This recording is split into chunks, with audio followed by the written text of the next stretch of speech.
السلام علیکم۔ آج کے اخبار میں جو خبریں ہیں اس پہ تبصرہ کرنے کے لیے حاضر ہوں۔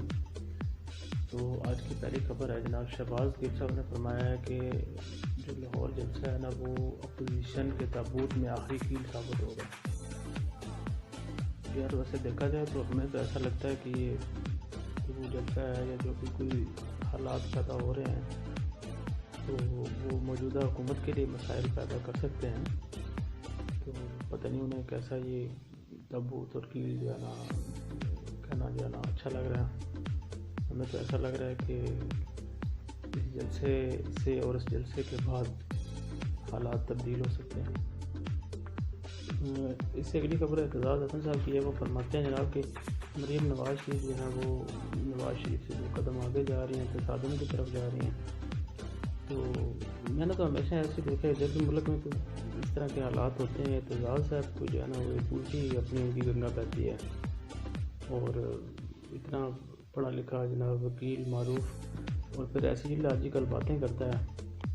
تو اب سب کو پتہ ہے جناب کہ وہ بیگم کے نام پہ کیا کیا جناب کمائی کر رہے ہیں۔ اور آج کی خبر ہے کہ جناب پی ٹی آئی کی جو سیکورٹی کمیٹی ہے نا جو ان کی غیر ملکی جو فنڈنگ ہے نا اس پر جو تحقیقات کر رہی ہے وہ جناب دباؤ کا شکار ہو گئی ہے۔ تو ویسے یہ کیس بڑے عرصے کا دباؤ کا شکار ہے، اس کا کوئی فیصلہ نہیں آ رہا ہے، کئی سالوں سے یہ جو ہے نا اس کیس کو آگے چلایا نہیں جا رہا۔ تو اس میں لگتا ہے کہ بڑے گھپلے ہیں، بڑے مسئلے ہیں۔ یہ بھی پاکستان میں وہ جو ابھی چینی اور آٹا اسکینڈل ہے اس کی طرح ایک بہت بڑا اسکینڈل ہے جو سب کے سامنے ہے۔ اسلام آباد ہائی کورٹ نے ایک بڑا اچھا فیصلہ دیا ہے کہ ایسے لوگ جو غیر منتخب ہیں اور وہ کابینہ کا حصہ نہیں بن سکتے، اس کے علاوہ کابینہ کے جو افراد ہیں وہ پانچ افراد کو شامل کیا جا سکتا ہے اس طرح کے۔ تو اب دیکھیں موجودہ حکومت ویسے یہ کہتی ہے کہ ہم لوگ بڑے ایمانداری سے کام کر لیں، عوام کی فلاح و بہبود کے لیے کام کر رہے ہیں، لیکن اب دیکھیں ہائی کورٹ نے جو فیصلہ دیا ہے یہ دیکھ کے لگتا ہے کہ موجودہ حکومت سے بہت سی غلطیاں ہو رہی ہیں، اپنی غلطیاں تسلیم کرنی چاہیے۔ السلام علیکم۔ اگلی خبر ہے بات چودھری صاحب فرما رہے ہیں کہ حکومت اور اپوزیشن کو ایک ایک قدم جو ہے نا پیچھے ہٹنا چاہیے۔